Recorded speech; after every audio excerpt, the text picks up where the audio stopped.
This plant was about a 20-year dream. When we first synthesized creatine hydrochloride on January 23rd, 2003, I knew that I wanted to make it domestically, but we were a small company. Some of the engineering and financial challenges were going to cause that to be delayed.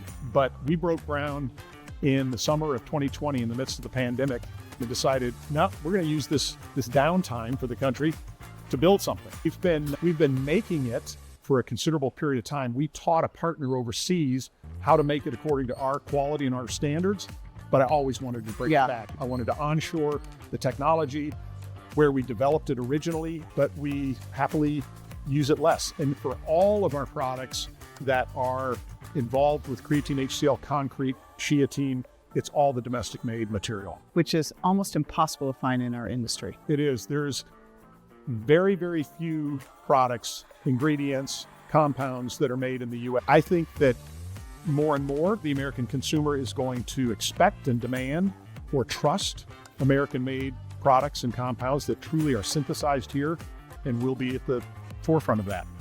We, first of all, get a certificate of analysis for that, and we never trust it.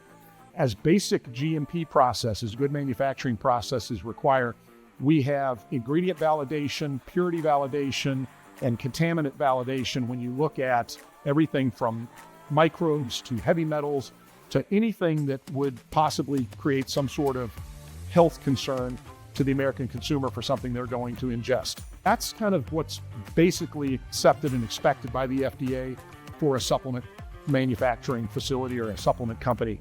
But then we go to additional levels. If you want to think about it as GMP is like getting your bachelor's degree, HACCP, the next level up, is like getting your master's in quality. And then SQF, safe quality foods, is like getting your doctorate. And we go through all of those. We're one of the only, we have reduced plastics involved in the process in terms of international shipment and packaging and things by 95%. We're saving probably in the neighborhood of 8 million pounds and millions of cubic yards of material that would otherwise be bound for landfills. It's a great closed loop system.